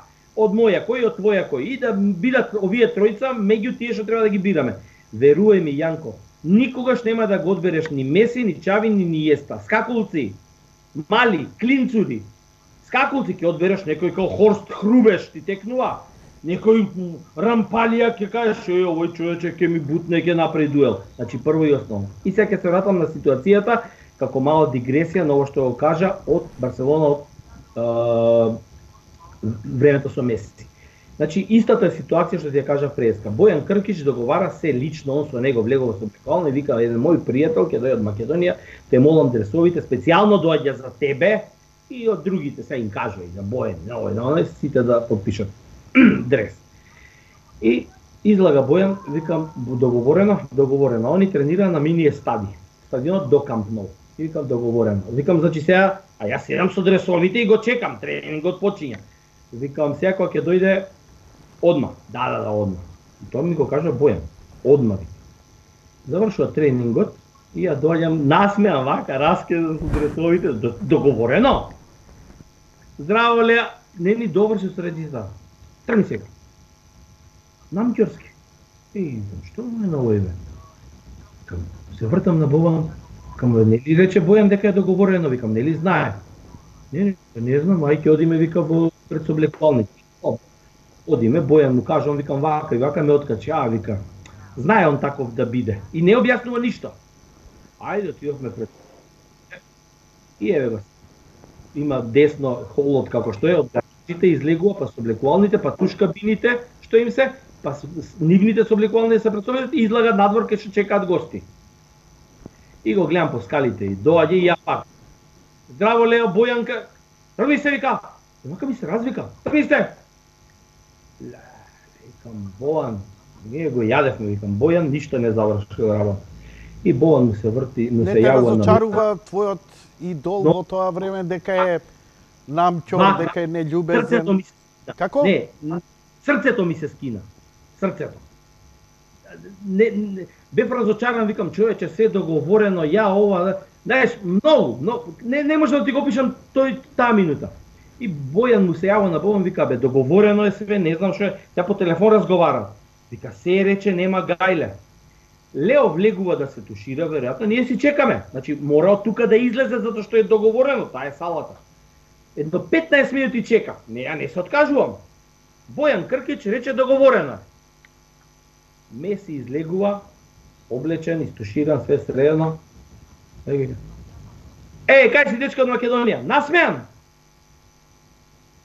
И ја, као у друг филм, као Зона сумрака. Од едно во друго влегуваш. Вика, шо бе, како? Избори ми вика, да, од Македонија ми кажа, Бој, абе, нема, као на ова претходно ништо да не се случило. И само вика, кој е за тебе најголем? Викам, Марадона, вика, и за мене, вика, од него, вика, поголем нема. Така ни почна муавето. И другото ти го кажа, подписи ово, она, завршува. Дојде после Чави, дојде Анри, дојде Ето, Пујол, сите се подпиша, сите се сликав. И Бојан Кркич не чека горе. И седиме, викам, ќути, викам, ми се скина филмот, мисля дека ништо не направивте, викам, за договореното. Не, бе, вика, а што се случи? И се му ја раскажуваме ситуацијата. Бе, ја не ви рекол, вика, таму да го чекате, тука, вика. Као, зашто? Вика, Лео, пред тренинг и после тренинг, не сака ништо со никого, ни новинар, ни брат, ни татко, ни мајка, сем фудбал. Од кога ќе се стушира, кога ќе заврши тренингот, он тогаш се посветува на луѓето. Тогаш статив како професионалец. Ја погрешно го протолкував тоа, зашто погрешно разбрав. И ја му се бутав на тренинг. Тоа, секогаш кога ќе го гледам, секогаш ми текнува на таа случка. Максимален професионалец. Ова е тоа што го збориш ти. 36 години, ама дали е прво полувреме, дали е значи дали го виде како беше. Ова нема врска со моето за стабилноста и енергијата која ја има. Тоа значи дека посветеноста, Јанко, тоа посветеноста. Значи дека он добро се познава себе си, може да претпостави дека добро, на 35 години не можеш да се утепаш од трчање. Затоа има 10 ајвани кои треба да трчаат за Меси. Не е баш така. Не е баш така, нели Аргентина е тоа, големи звезди има таму. Но он исто тренира како што тренираше и на 23. Тоа ми е поентата. Он ја има така, ти куќата, кај што ја купи во Кастел де Фелс. Ја купи таа до него. Ја претвори во терен, теретана. Има мал терен, голем терен. Знаеш колку од фудбалерите ги имаат сите услови што ги имаат во клубовите и дома? Многу малку. Многу малку. Кристијано Роналдо и Меси, другите имаат користа, други ово, на поише им е хедонизам. Ја видов куќа, да видов кај е. Можеме ние да збориме само за тројца врвни играчи преку 35 години. Златан Ибрахимовиќ, Кристијано Роналдо и најголемиот од сите, крунисаниот по сите титули, Леонел Меси. Немам со кого друг да ги споредам. Јас Кристијано не го сакам многу.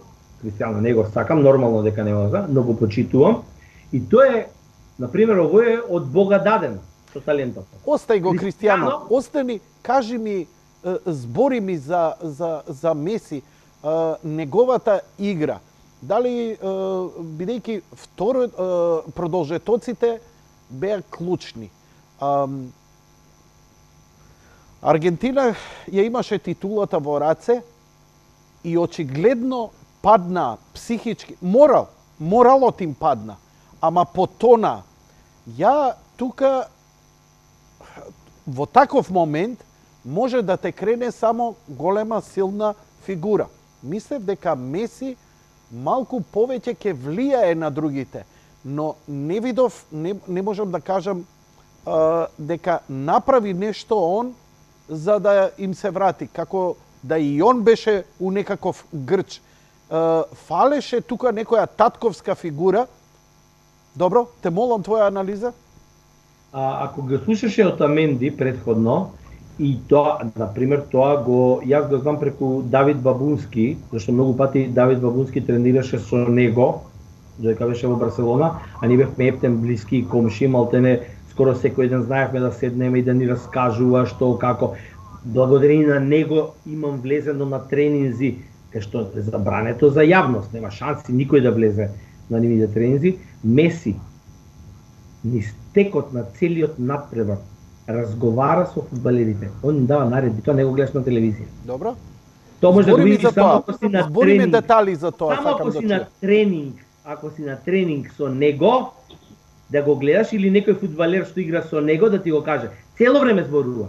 Цело време тој кураж што ти викаш дека мисле дека ќе го даде, он го дава тој кураж. И благодарение на него, како таков лидер, они издржаа, ги дадоа и повеќе од атомите што ги имаат во моментот, ги позајмија од универзумот за да може да ги издржат тие 120 минути и пеналите. Што им збори? Па, Отаменди кажуваше цело време, вика, не кара, ни кажува, да. Ке дојде, вика, дојде, не ми даве мене, не. Акцијата со Хрватска пред Гвардиол, ја имаше извадено, вика, дали ја гледате, вика, оваа слика, вика. Залепен е Гвардиол до него. И Лео му се обраќа, не знам кој беше тој до него, вика, дојде до мене, земи го Гвардиол, земи го, као за Гвардиол да го земе. И овој му се доближува, и нормално се доближува, мислиш дека ќе му даде топката, за да го одвлече тој што е да има двајца залепено за него. Значи, он цело време ги води низ играта. Тоа е тоа, ама тоа не може да го видиш на телевизија. Треба да заврши утакмицата и некој тоа да го каже на прес, на новинар, на било што, па да го забележи обичниот гледач. Зошто Затоа вика дека е лидер. останува фактот дека Меси не можеше да ја крене сега вака. Дали Меси ја донесе репрезентацијата до светска титула или е тоа стварно колективна заслуга, затоа што рече, да те парафразирам на почетокот. Овие деца се деца кои се родени, што се вика, кога Меси почнал да игра, а сега играат со својот идол. Да речеме, доста од играчите на Аргентина. И дека успеале да ја направат таа семен. Дали е тоа во суштина проблемот зошто години наназад и со Меси Аргентина играше многу лошо и постигнуваше лоши резултати? Пред да биде Скалони тренер, дали знаеш дека Меси и Скалони игра заедно едно време до репрезентација кога беа млади? Да, играа заедно. На Скалони исто така му бил еден од идолите, го знае, како колега го знае. Пред да дојде Скалони тренер, во Аргентина беше Диего Армандо тренер. Па не направи ништо. Зошто? Сите настапуваат од дистанца авторитет. Сите тренери што беа во времето на Меси, тренери на Аргентина, настапува од аспектот јас сум тренер и јас кажам ти ќе играш ваму, ти ќе играш ваму, ама не, ваму ќе играш ваму. Скалони е првиот тренер на Аргентина каде што седнува со Лео. Ова нема да го прочиташ на секаде, ова ќе го слушаш на аргентинските медиуми од некој од новинари што ќе бидат гости. Нема ни во медиуми да го прочиташ. Седнува на маса и разговара со Лео и прават заедно и разговара со другите. И Скалони ја пушта слободата на Лео комплетна да го води тимот за време на утакмица. Комплетно. Ако Лео мисли нешто дека треба да се смени во однос на тоа што го кажал Скалони претходно, Лео има дозвола да го смени на терен во самата утакмица. И ја координираат екипата тимски, буквално да игра заеднички под водството на, зборам за оние 90 минути, внатре. Знаеш како беа тренизите на Барселона што ги гледав? Го дела теренот на 3 линии. И Барселона има еден конзервативен многу систем. Значи мораш 3 пати да додадеш во последната линија, 1, 2, 3, па да додадеш топката на средната линија. Средната линија не смее да прави комбинации. Мора да ја врати назад. Мора, тоа е правило. Ја враќа назад, па пак додаваш 1, 2, 3, па после ја додава средната линија, па средната линија додава напред, тие кои ќе дојде напред, тие одлучува дали ќе одат напред, Чави беше тој што одлучуваше дали ќе оди напред или назад. Тој систем сега што го има како конзервативна постава направено Барселона, тој Скалони го поставува со Меси во комплетна слобода негова во тимот. Затоа има прв пат успех. Пази, Скалони, знаеш колку тренерите се чудат како можеш овој да стане најдобар светски тренер? Нигде никој нема слушнато за Скалони до сега. Не постои. Значи, во суштина успехот на Скалони, што во системот на одлучување и водење репрезентацијата потполно го вклучува Леонел Меси како најискусен и како најавторитетен. Како лидер, и како најголем знаец, и како човек што може да одлучи. Ајде направи според ве, денеска беше гостин Горан Пандев и Мрме. И одма ми текнува сега на таа ситуација. Еве ти е македонската репрезентација сега, каша попара, ништо не се знае. Гола вода. И репрезентацијата која што го направи најголемиот успех. Имавме лидер, го имавме Горан Пандев.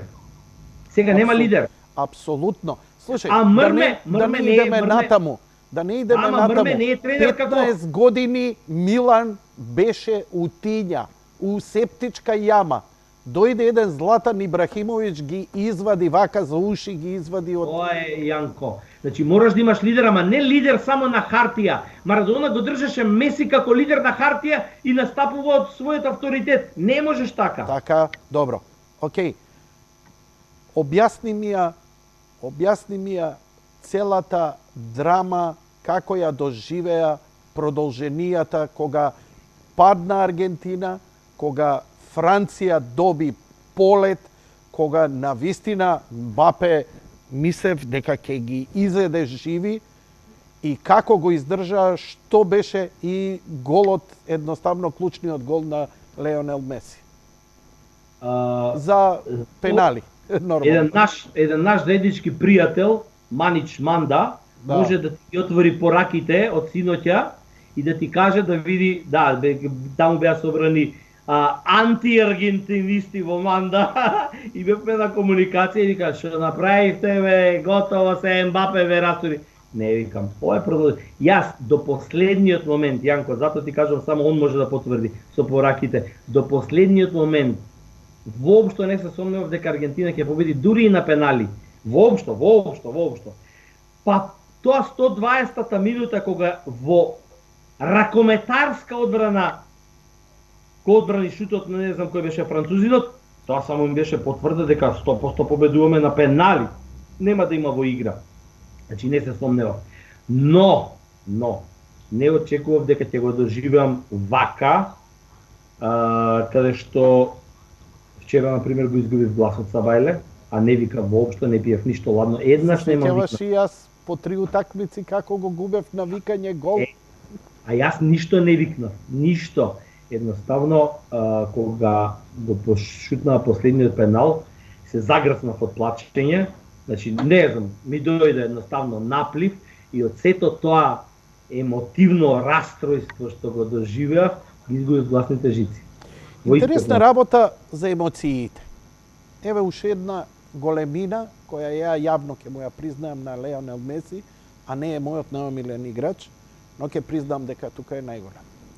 Додека сите вие плачевте како плачички,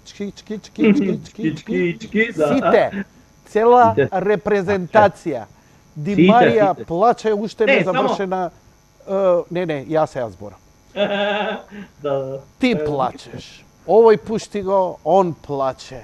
Богдан, он плаче. Бетмен, он плаче. Сите плачат. Јас се крстам, викам, што ви е ненормално.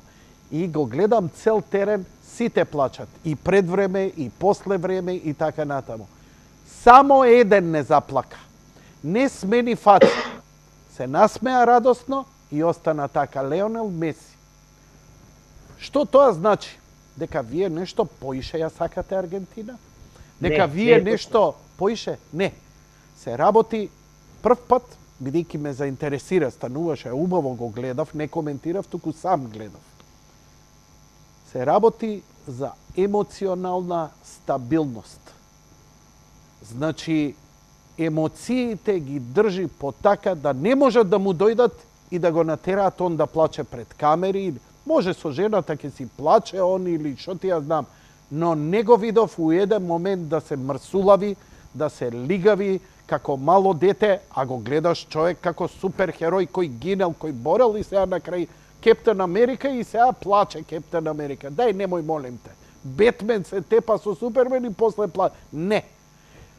Големината на Меси се покажа она што он го издржува и како удари и да ја носи цела репрезентација и целата одговорност да е на него е во неговата емоционална стабилност. Се вика емоционална зрелост или постои книга на која не само на тебе, на сите им ја препорачувам, пошто ја имам проблем со тоа, се вика емоционална интелигенција. Имаме луѓе кои се продуховени, имаме интелигентни, ама немаме емоционална интелигенција. Најуспешните луѓе, како почнувам да ги анализирам, не е тоа знаењето Марија Кири или Зигмунд Фройд или Стивен Хокинг. Не, емоционална интелигенција. И тоа е нешто што ти давам хинт, почни да го проучуваш, ќе ги наоѓаш големите звезди утре и ќе ги анализираш врвните звезди. Леонел Меси е една од најстабилните личности која се појавила во фудбалот. Мене тоа што не плачеше ме заинтригира зошто е тоа така. И после се навратив на све. Тоа е мој заклучок, аматерски секако. Трета работа, кога се појави неговата сопруга. Филе, ја памтиш ли сликата? Памтам све, ама чекам да заврши, па ќе ти кажам. Неговата сопруга изгледаше како кога ќерка ми ќе стане од спиење. Значи, нема вештачки трепки, нема ботокс, нема претерано накид, брендирани облеки, помпа, што, например, да беше омажен со една инфлуенсерка, со некоја инфлуенсерка од Македонија, Леонел Меси, тоа ќе беше паун до експлозија од ботокси, од силикони, од роби и така натаму. Што па мене тоа ми кажува? Дополнително со емоционалната интелигенција и емоционалната стабилност на Меси, он е многу човек со силни морални и етички вредности. Он така е одбрал сопругата, он така живе, гледајќи му ги децата, гледајќи се во една стабилност, во една синусоида. Така ми станува јасно зошто издржал толку децени, зошто ќе игра во Америка, затоа што не е само силата, туку е веќе и емоциите ти се трошат кога ќе изгориш. Значи, тука ја наоѓам една од причините зошто слободно светот и со моја дозвола нема везе, се зафркавам. Го прогласи за најголем и сосема заслужено ги доби сите ловорики. Пак ќе ти речам, сите плачевте, ред солзи, ред мрсули, остана ваков, насмеан, достоинствен, не се разлигави, не се тркалаше на терен. Мислам, пази, за 20 години кога ќе го гледаш една фиг. Пази, сега сите сте у емоции и така натаму. За 20 години ќе видиш една фигура со достоинство, слави. Како што доликува, како што треба. Нови кој ќе го гледат, види го, не, Ди Марија кој ќе го видат, што ќе видат. Иди бре, у бестрага не можам да те гледа. А ме одушеви со голот. И он е стар. И он е во години. Ете тоа сакам да го кажам. Право си 100% за ова, ама имаш пропуштено нешто. Ако, повеќе. Еден детал, иначе во право си. Дури и тој детал сега што ќе ти го кажам, дека плачеше, заплака вчера на стадион доле, ама пак не доаѓа тоа во насока да ти кажам дека не си во право, туку ти можеш да кажеш, па добро, баш и ради тоа што заплакал тогаш, го потврдува Ја не го приметив дека плаче. А ако пуштил солза, не го приметив. Дојде, бабе, липаше. Не го приметив. Еве искрено. Не значи не се изобличил онака целиот туку. Не, кога дојде Кун Агуеро, кога се видоа, се гушна и се утепа од плачење. Така, под мишка му се изнаплака, добро. Нека е жив и здрав. И логично беше зашто со него цел живот ја делат спалната во репрезентација. За прв пат од кога се разболе Кун, не можеше да ја делат и вечерта пред светското, репрезентацијата, водството дозволи Кун да спие со него во соба. Тоа е голема работа другарството и на крај така го да видовме со фотографијата на сопругите на репрезентативците. Тоа Втората ниједна работа- репрезентација не ни го пружи кога ги видов сите дами собрани. Како да се едно семејство. Стварно како да се сестри, За братучетки и за- стварно како потврда на она што го рече зошто идат у студентски дом за скарата, за да го направат тој семеен амбиент. А се извинувам за моето погрешно тумачење дека он не се заплакал. Ја имав таков печаток. Ова многу си во Се ова извинувам, многу си во право зашто тоа доаѓа во поддршка на ова што го збориш, зашто тоа е така. Јас утре пак ќе плачем во 2 сат. Ја утре не знам како само Лео не плаче, сите ќе ме гледа за прв пат. За прв пат син ми ме гледа како липам, плачам, вика тато зашто плачеш? И му кажува мајка му, ја не можев ни да зборам од што не можев. Само 3 пати сум плачел така. Кога се роди Аргентина, кога се роди Лео и кога се роди Марио. Не можев да на мајка ми да исеам да и кажам мамо се роди, загрцна. Таков сум, плачко сум. Ја роден на 4 јули го гледам и со количките кога се тепа во пустината јас се расплакав, а не па за ова. Што ти е тебе? Ама- Вчера сум се расплакал на реклама за шампон. Тоа и сега Антонелја важи за една од не една. Значи во шпанските медиуми никогаш она не беше да не биде прозвана како најскромната сопруга на фудбалските звезди. А што збори тоа за Меси? Апсолутно. Значи, Затоа реков, се што кажа се си во право од А до Ш. Не може ништо да се... Па они се од деца заедно, Јанко. Они се од деца заедно. Прва љубов. Од деца. Види вака сега. абе замисли која стабилност. Тој човек може 90% од жените која посака на планетава да ја има. Најдобриот Антонелја е сестра Браво. на неговиот најдобар другар. И Браво. он цел живот бил заљубен во неа. И Браво. она во него, ама он оди во Барселона на 12 години и она си фаќа 12, 13, 14 години си фаќа дечко. Лео и останува најдобар другар и тогаш првото доаѓање кога дошол пак во Аргентина, во Росарио, она има раскинато со дечкото и тогаш Лео од другар и признава дека ја сака цел живот. И они после се префрлуваат во Барселона, Антонелја запишува нутриционизам, она студираше нутриционизам баш јас кога дојдов да живеам во Барселона и од таму ги знам и од муабетите приказните. И они се цел живот заедно. Прва љубов и последна љубов. Неверојатно. Да, Каква реткост и каква убавина. Реткост. А нешто Ова што се јас гледа- го проповедам. Знаеш зошто разбирам? Затоа што нели само една кратка реченица која ќе излезе од село. Ние мажите често посакуваме и туѓа жена или да направиме ово она, но не секој го прави тоа. Зошто? Затоа што има луѓе кои можат да менуваат партнери, но има луѓе кои не можат да менуваат партнери и се верни на една жена. А, например, добиваш удварање, тебе личност си, ке ти се удвара ваму таму, да, привлечна си, ама не можам со тебе. Не можам да имам сексуални перформанси. Зошто? Има луѓе, има мажи кои едноставно сексот и љубовта им се толку врзани и не можат да ги одвојат едно од друго. И тоа е само одлика на некаква емоционална стабилност која ја носат и која ја бараат во животот. Сега, И поддршка, такви ова луѓе, сега ме натера да размислам за ова. како на Меси, може да му дојде најубавата, најпривлечна жена, па дури и он што ја смета за... Нема да води љубов со неја, затоа што не е заљубен во неа. Мислам, љубовта му е темел, очигледно му е голем темел во животот. Фудбалот, сопругата, семејството, децата и он така се понаша. Не еуфорично. Татко, ако гледаш во семејство, се однесува како што Меси се однесува на терен. Нема падавичарење, или ке тепам ово. Строго, смирено, така, тоа е, значи, он каков е на терен, таков е и дома, таков е и интимно, така и во семејство, така и со пријатели. Нема, бидејќи Ако имаш различно, знаеш како се вика? Во православие тоа се вика шизофренија. А авите египетски викаат исти однос да имаш тоа што ти е зацртано, исти однос према се и во работата, и во љубовта, и во животот, и спрема луѓето.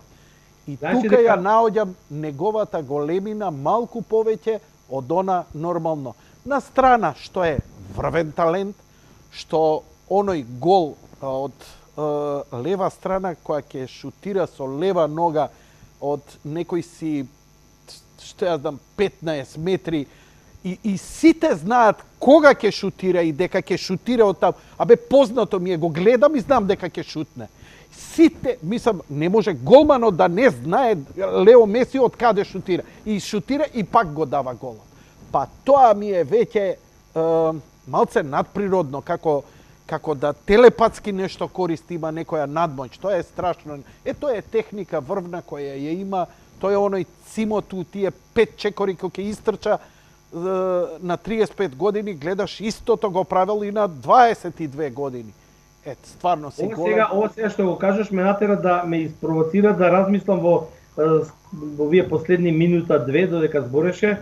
Знаеш дека тоа е уште еден од моментите кој што од сега понатаму ќе ги споменувам како удел во успехот на Аргентина. Прво за Меси. Меси е единствен од големите фудбалски звезди што никогаш немал афера по медиуми за било што. Не постои. Тој е единствен. Значи не постои. А втора работа, сега да се вратам зашто ме испровоцира да размислам дека си управо стварно. Аргентинската репрезентација е единствена која што медиумски немаше никаква афера. Хрватска се утепаа со афери, со плјукање. Србите, па да не зборам, девојки имале ова, со оно било она. Бразилците, хаос. И французиве, дали Ембапе го сака, го мрази, Зидан. Само скандал направи голманот на крај кога ја прими златната ракавица. Тоа е постфестум. Да, скандал апсолутно. Не му требаше. Малце тука веројатно празен си е и не, стварно е, срамота е тоа. Срамота е. Слушај, мене зошто ми е смешно? Прво Копилј, Мангуп и ги знам од мое мало такви курнази тие. Стигнал светски шампион, а уште не созрел емоционално и што направи? Ни сам не е свесен што направи. Се правдаше дека го изнервирале французите, тоа било наменето за нив, за му зборе. Нема никакво оправдување. Никакво оправдување нема. Уште полошо. Не ни сакам да зборам за тоа. Единствена репрезентација која што цело светско го... Знаеш кај беше само аферата? Пред да почне 3 дена пред светското, или 4, имаше од еден аргентински медиум, Лео на тренингот, малце свитка ногата. И под закриве.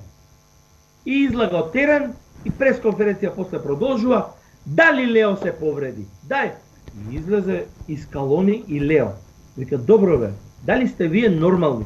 Вие, вика, сакате ние да се караме, да ви објаснувам каква повреда, вика, кој зборен за повреда? Па добро, утакмица, тренинг, зглоб, малце, никаква повреда нема. И прекинете, вика, да ни правите вакви глупости пред светското. Тоа беше единственото нешто кое што беше скандалозно под наводници.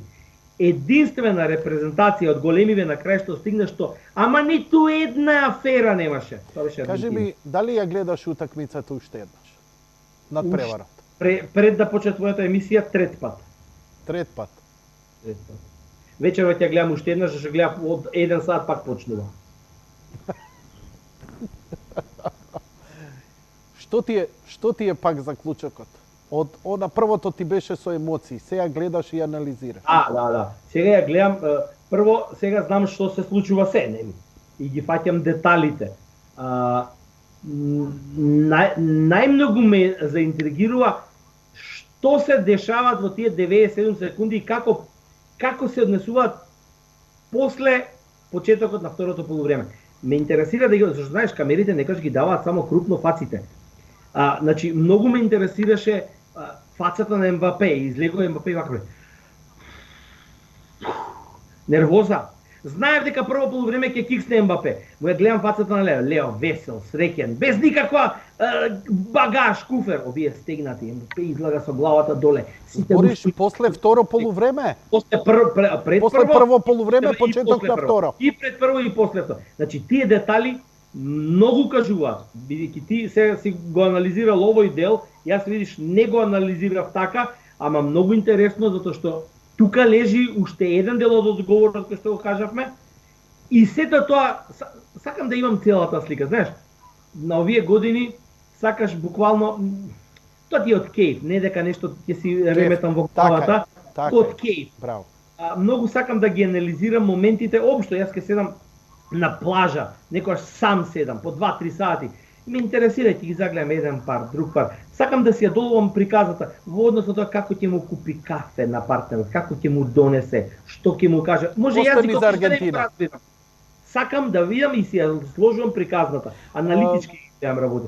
Тоа ме интересира. Ја едва чекам да го видам документарецот за Меси кој треба да излезе од ова светско првенство. Претпоставувам дека од вакво и секојаш има. И документарец за финалето особено.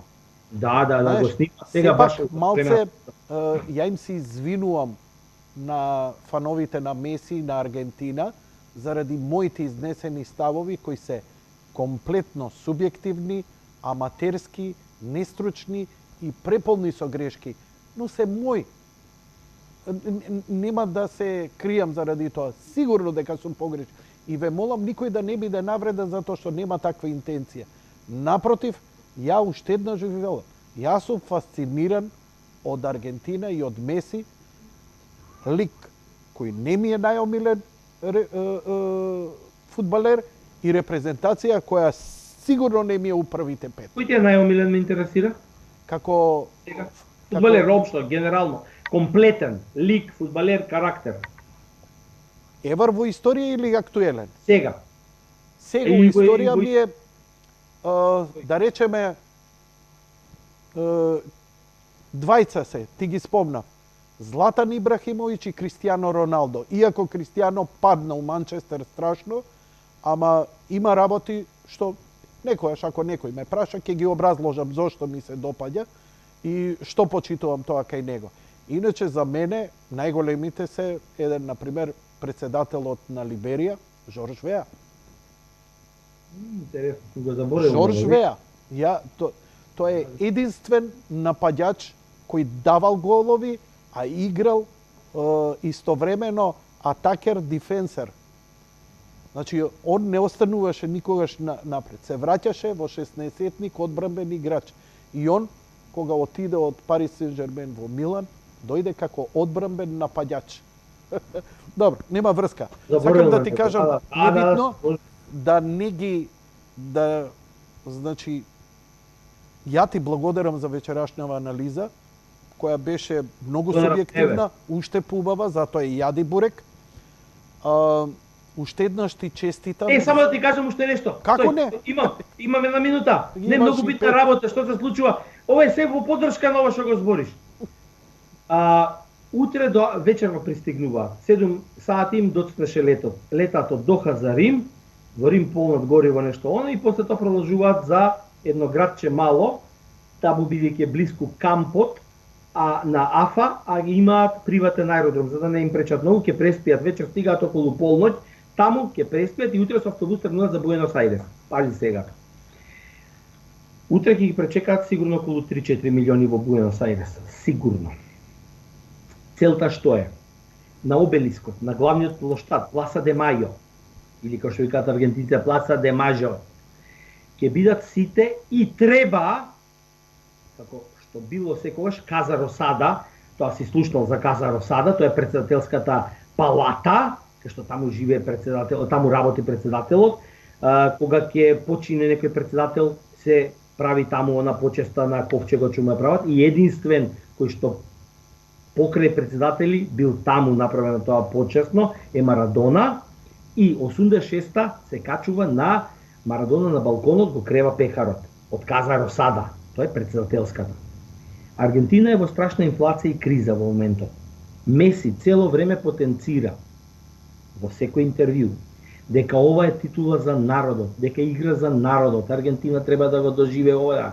Ова е гарант по иницијатива негова, зашто он треба да излезе сега во Каза Росада утре и да го крене пехарот. Знаеш дека дојде до размирница меѓу председателот, владата на Аргентина и федерацијата. Федерацијата уште не кажува дали ќе дојде на Каза Росада да го крене пехарот. Затоа што слушнавме дека сакале не да го креваат од председателската палата, туку да бидат меѓу народот со пехарот. Да не дојдат од дистанца. Лео инсистирал да не мора да се одвојува од таму. Не е он председател, не е кој, он е дел од народот, со народот сака пехарот. Не ќе на Каза Росада да биде. Ама знаеш се, народот сака, многу е дискутабилно сега дали треба или не треба, али моментот дај да бидеме доле на обелискот, меѓу луѓето да бидеме. Да не се качуваме кај што е председателот, кај што е сепак тоа е, знаеш, едно ниво погоре. Сепак Каза Росада е неосвојува тврдина, влада, власт, government и текнува. Филе, тоа сам ти го кажам. 1 час и 45 минути непрекинато. А многу ми пројде вака. Фала, офра е добра, значи. Мало ти тебе. Ќе ти пуштам уште една бува, ама нема да ти дозволам, затоа што после ова ќе одјавам. Нема да вртиме друга камера, ќе се одјавам овдека на Skype режија, окей? Значи, тука се одјавувам и шпица пушташ, не менјаш кадар у студио. И Филе го исклучуваш. Филе, Аргентина е предолго во криза, не е тоа од вчера. Аргентина е во криза уште како Меси кога почна да игра. Ја ти кажувам дека човек со ваков интелект и со ваква стабилност лесно може да биде председател на држава и ја нема да се зачудам за неколку години ако го видиме Меси да е председател на Аргентина и да ја извади од булшитот. Почитувани гледачи, тоа беше се за вечерва. Благодарам за вашето внимание, лека ноќ и пријатно.